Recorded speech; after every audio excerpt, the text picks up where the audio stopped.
इस मूवी के स्टार्ट में हमें कुछ आदिवासी लोग दिखाए जाते हैं जो कि कुछ रिचुअल परफॉर्म कर रहे होते हैं। तभी वहाँ पे एक औरत दिखाई जाती है जिसका नाम मे होता है और बाद में पता चलता है कि वो सारे लोग एक जाइंट स्नेक के सामने रिचुअल परफॉर्म कर रहे थे। वो इसलिए कि मे की माँ की तबीयत बहुत ज्यादा खराब थी और उसे बहुत ही खतरनाक बीमारी हुई थी, इसलिए वो सारे लोग उस जाइंट स्नेक की पावर्स लेके उसकी माँ को ठीक कर रहे थे। तभी उन सभी आदिवासियों में से ब्लू कलर का औड़ा निकलने लगता है जो कि उस बड़े से सांप और मी की माँ के अंदर जाने लगता है। लेकिन तभी वो रिचुअल बीच में ही रुक जाता है और वो सांप मर जाता है। ये देखकर वो सारे आदिवासी इस चीज को एक कर्स मान लेते हैं और वहाँ से जाने लगते हैं। मैं उनको रोकने की बहुत कोशिश करती है कि वो कैसे भी करके उसकी माँ को बचा ले, लेकिन वो नहीं रुकते। अब मैं जब अपनी माँ के पास जाती है तो उसके पास उन्हें बचाने का और कोई रास्ता नहीं होता और उसकी माँ वहीं पे दम तोड़ देती है। मैं की माँ के मरने के बाद उसकी माँ की सोल उसी स्नेक के एक अंडे में चली जाती है और मैं जब उस अंडे को देखती है तो उसमें से एक छोटा सा सांप निकलता है। मैं समझ जाती है कि ये उसकी माँ की ही आत्मा है, इसलिए वो उस सांप को रख लेती है और उसे पाल लेती है। तभी वहाँ कुछ टाइम बाद मे का भाई आ जाता है जिसका नाम लो होता है और वो सांप के दूसरे अंडे को उठा लेता है और फ्यूचर में वो किसी की हेल्प कर सके ये रिचुअल परफॉर्म करके, इसलिए वो अंडे को रख लेता है। अब यहाँ पे सीन दिखाया जाता है 30 साल बाद का और मे ने जिस सांप को पाला था वो अब रेड जाइंट स्नेक बन चुका था जो कि माउंटेन पे आए हुए लोगों पे हमला कर देता है और उन्हें खा जाता है। इसके बाद सीन शिफ्ट होता है और हमें एक छोटी सी मीडिया कंपनी दिखाई जाती है जो कि वहाँ की न्यूज कवर करती थी। तभी वहाँ पे बहुत सारे पुलिस वाले आ जाते हैं और उन्हें बंदूक दिखा के धमकाने लगते हैं। इस मीडिया कंपनी ने गवर्नमेंट से बहुत ज्यादा पैसे लिए थे अपनी मीडिया कंपनी को डेवलप करने के लिए, लेकिन अभी तक उन्होंने वो पैसे लौटाए नहीं हैं। इसलिए अब पुलिस वाले उनको धमकी देते हैं। अब इनमें से एक कैरेक्टर जिसका नाम शेन होता है वो आगे आता है और कहता है कि हमें 1 हफ्ते का टाइम दे दीजिए, वो 1 हफ्ते में सारी मनी लौटा देंगे। पुलिस वाले उनकी बात मान जाते हैं और वहाँ से चले जाते हैं, पर उस मीडिया कंपनी के पास बिल्कुल भी पैसे नहीं थे और इसलिए अब उनके पास कोई भी रास्ता नहीं बचा था। तभी उन एम्प्लॉयज में से एक एम्प्लॉय जिसका नाम जोली होता है वो कहता है कि हमारे पास एक रास्ता है जिससे हम काफी ज्यादा पैसा कमा सकते हैं। वो एक बड़े से सांप की फोटो दिखाता है और कहता है कि पास वाले माउंटेन्स में इस जाइंट स्नेक के पाए जाने के चांसेस बहुत ज्यादा हैं। अगर वो इस सांप की न्यूज को कवर कर लेते हैं तो वो बहुत सारा पैसा कमा सकते हैं। सभी लोग इससे एग्री कर लेते हैं क्योंकि उनके पास दूसरा कोई भी रास्ता नहीं था। इसलिए उस मीडिया कंपनी की एक टीम उस पहाड़ी पे जाने के लिए रेडी हो जाती है और वो वहाँ जाने के लिए निकल भी जाते हैं। कई घंटों का सफर तय करने के बाद वो उस माउंटेन पे पहुँच जाते हैं। उस माउंटेन पे पहुँचने के बाद शेन सबको बताता है कि हम अलग अलग होके उसको ढूंढेंगे ताकि जंगल का बहुत सारा एरिया कवर हो सके। तभी शेन अपने एक फ्रेंड जीलन के साथ चला जाता है और जोली अपनी गर्लफ्रेंड लीना के साथ चला जाता है। यहाँ जोले और लीना आगे बढ़ ही रहे होते हैं कि तभी लीना अपने पीछे एक बहुत बड़े सेंटीबीट को देखती है जो कि बहुत खूंखार लग रहा था और वो सेंटीबीट उन पे अटैक करने वाला था। लीना और जोली कैसे भी करके पीछे हटते हैं और एक वक्त पे ऐसे लग रहा था कि वो सेंटीबीट इनको खा जाएगा। तभी वहाँ एक मिस्टीरियस औरत जिसका नाम शेरली होता है वो वहाँ आ जाती है और उन्हें कैसे भी उस सेंटीपीड से बचा लेती है। शेरली उन दोनों को लेके बाकी सबके पास आ जाती है। सबके इकट्ठा होने के बाद लीना सबको बताती है कि उसने क्या देखा। तभी शेरली उन सभी को वहाँ से चले जाने को कहती है और यहाँ वापस न आने के लिए कहती है, पर ऐसा लग रहा था जैसे शेन और उसके फ्रेंड्स उसकी बातों को नजरअंदाज कर रहे थे। तभी उनका एक फ्रेंड उनको आकर बताता है कि उसने एक बहुत ही खतरनाक चीज देखी है और बाकी सबको भी उसे देखना चाहिए। अब वो सभी उस जगह पे चले जाते हैं जहाँ हमें बहुत बड़े बड़े पत्थर दिखाई देते हैं जिन पे सांप के सिंबल्स बने हुए थे,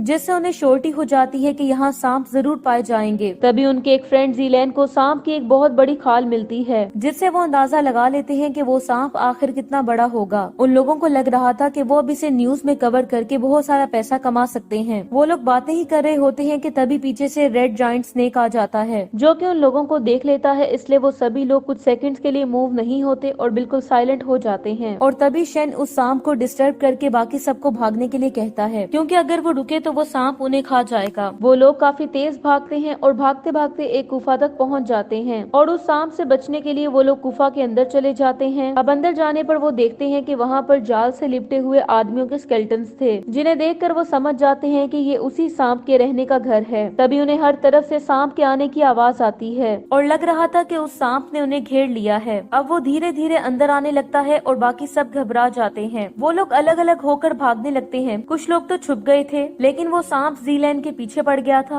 जीलैन बहुत तेजी से भाग रहा था, लेकिन एक जगह जाके रास्ता खत्म हो जाता है और जीलैन के सामने वो सांप होता है और जीलैन कुछ भी करके दूसरी तरफ पत्थर फेंक के उस सांप का ध्यान भटका देता है और वहाँ से भाग जाता है। तभी वो सांप जोली और लीना के पीछे पड़ जाता है। वो लोग भी काफी देर तक भागते हैं, लेकिन एक जगह पे आके रास्ता खत्म हो जाता है और वो सांप उन्हें घेर लेता है। यहाँ जोली लीना को बचाने के लिए अपनी जान कुर्बान कर देता है और लीना को साइड में करते हुए सांप का निवाला बन जाता है। वो सांप उसे पूरा खा जाता है। उसके बाद वो सांप लीना पे भी अटैक करने वाला होता है कि तभी वहाँ पे वो मिस्टीरियस औरत शर्ले आ जाती है, जो कि अपना फ्लूट बजाने लगती है, जिससे वो सांप काफी ज्यादा डिस्टर्ब हो जाता है और उसका ध्यान भटकते ही वो लीना को लेके साइड पे आ जाती है। वो लोग कैसे भी करके उस गुफा से बाहर निकल रहे होते हैं। सभी एक एक करके ऊपर चढ़ रहे होते हैं और शेन लास्ट में आता है। वो सांप भी उनका पीछा कर रहा होता है, जो कि शेन पे अटैक कर देता है, लेकिन उसके मुंह में बैकपैक आ जाता है और वो उसको लेके नीचे गिर जाता है और इस तरह शेन की जान बच जाती है। वो सारे लोग बाहर निकल आते हैं और उस गुफा से दूर चले जाते हैं। वहाँ बाहर आने के बाद वो सभी लोग एक दूसरे से झगड़ा करने लगते हैं कि वो यहाँ पर आखिर क्यों आए, उन्हें यहाँ नहीं आना चाहिए था। तभी शेन उस मिस्टीरियस लड़की शर्ली से पूछता है कि ये सब क्या हो रहा है। तभी शर्ली उसे सब कुछ बताती है कि हम इन स्नेक्स के गार्डियंस हैं। वो बताती है कि ये सारे स्नेक्स जैसे जैसे बड़े होते हैं उनकी पावर्स बढ़ती हैं और उन्हें कैसे भी करके उन ड्रैगन्स में तब्दील होना पड़ता है, पर ये इंसानों पर हमला नहीं करते। लेकिन वो रेड स्नेक जिसे मे ने पाला था उसे उसने इंसानों को खाने की ट्रेनिंग दी थी ताकि वो सभी इंसानों के सोल को एब्जॉर्ब कर सके और जल्दी ड्रैगन बन सके। इसलिए वो गलत राह पे चल पड़ा और इस माउंटेन का सबसे खतरनाक स्नेक बन गया, जो कि सभी इंसानों को खाता है। यहाँ अगले दिन सभी लोग उठते हैं और शेन देखता है कि उसके कुछ लोग गायब हैं। वो जब उन्हें ढूंढने जाता है तो पता चलता है कि उनका एक फ्रेंड उन्हें छोड़ के वापस जा रहा है। तभी उनके उस फ्रेंड को जीलैन रोक लेता है और उसे मार के एक रस्सी से लटका देता है। वो ये सब इसलिए कर रहा था ताकि सांप उसे खाने आए और जीलैन उसकी एक बहुत अच्छी फोटो ले ले। और अब वहाँ पे सांप आ जाता है और जीलैन के उस फ्रेंड को पूरा खा जाता है और जीलैन भी उसकी अच्छी फोटो निकाल लेता है। तभी वो सांप जीलैन को भी देख लेता है और जीलैन पे अटैक करने लगता है। यहाँ पे शेन भी आ जाता है, जो कि उस सांप का ध्यान भटकाता रहता है। ऐसे लग रहा था जैसे वो सांप दोनों को ही खा जाएगा, लेकिन तभी सही वक्त पर वही मिस्टीरियस औरत आ जाती है, जो कि अपना फ्लूट बजाकर उस सांप को डिस्टर्ब करने लगती है। लेकिन ऐसा लग रहा था जैसे उस सांप पर उस फ्लूट का कोई भी असर नहीं हो रहा था, इसलिए अब वो शेन पे अटैक कर देता है। तभी यहाँ शर्ली के मास्टर लो आ जाते हैं, जो कि असल में मे का भाई था, और फ्लूट बजाकर उस सांप को डिस्टर्ब करने लगते हैं। अब सांप कंट्रोल में आ जाता है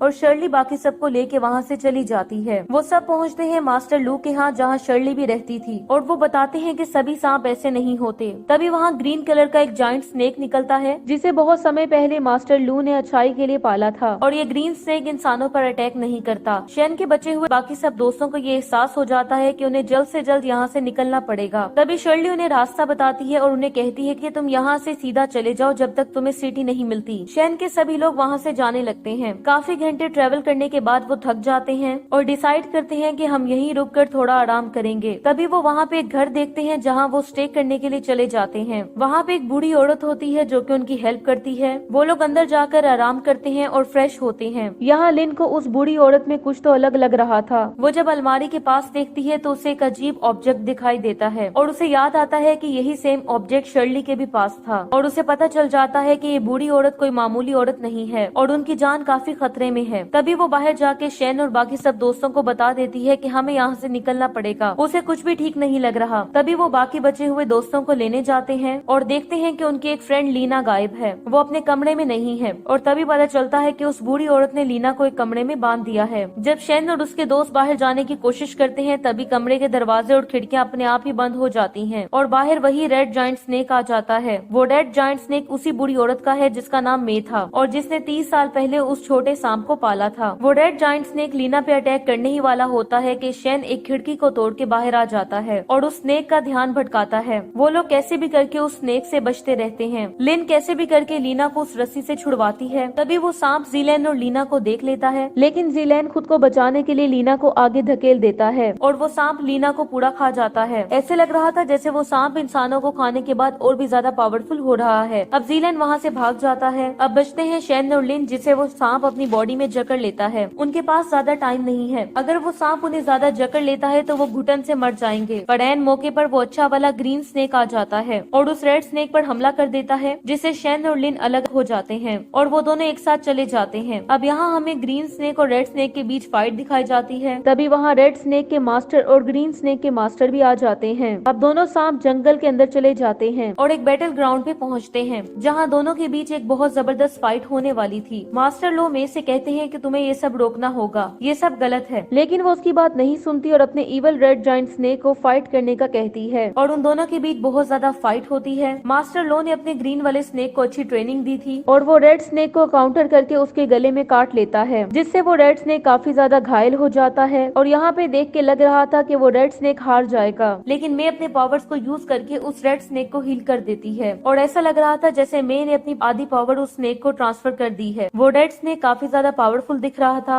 और वो ग्रीन स्नेक पर हमला कर देता है। यहाँ अब रेड स्नेक डोमिनेट कर रहा था और वो ग्रीन स्नेक को काफी ज्यादा मार रहा था, लेकिन यहाँ मास्टर लू भी कैसे पीछे हटने वाले थे। वो भी अपनी पावर जो कि अच्छाई में थी ग्रीन स्नेक में ट्रांसफर करते हैं और यहाँ ग्रीन स्नेक के अंदर की पावर्स जाग जाती हैं। उस ग्रीन स्नेक के दो बड़े बड़े पंख निकल आते हैं और वो ग्रीन स्नेक रेड स्नेक पर हमला कर देता है। वो उसे काफी घायल करने के बाद ऊपर उड़ाते हुए नीचे जमीन पे छोड़ देता है और अपने मुंह से उस रेड स्नेक पे बहुत ज्यादा आग फेंक देता है, जिससे वो रेड स्नेक जल के मर जाता है और मे काफी ज्यादा रोने लगती है क्योंकि उसकी हार हो गई थी। यहाँ ग्रीन स्नेक को देख के लग रहा था कि उसके अंदर की पावर्स जाग उठी हैं। वो बिजली चमकते हुए बादलों के अंदर घुस जाता है, जिससे उसकी पावर्स और भी ज्यादा बढ़ जाती हैं। यहाँ जीलन बहुत ज्यादा खुश हो रहा था कि वो बच गया और आसमान में उड़ते हुए उस ग्रीन स्नेक का फोटो लेने लगता है और तभी बहुत तेज बिजली उस पे गिर जाती है और जीलन की जान निकल जाती है। यहाँ वो ग्रीन स्नेक धीरे धीरे ड्रैगन में तब्दील हो रहा था और यही उन सब प्राची स्नेक की डेस्टिनी थी। उन्हें एक न एक दिन ड्रैगन में कन्वर्ट होना ही होता है। वो पूरी तरह ड्रैगन में कन्वर्ट होकर अपने मास्टर को थैंक यू करता है और आसमान की गहरी ऊंचाइयों में चला जाता है और यहीं पे मूवी एंड हो जाती है। Thank you so much for watching.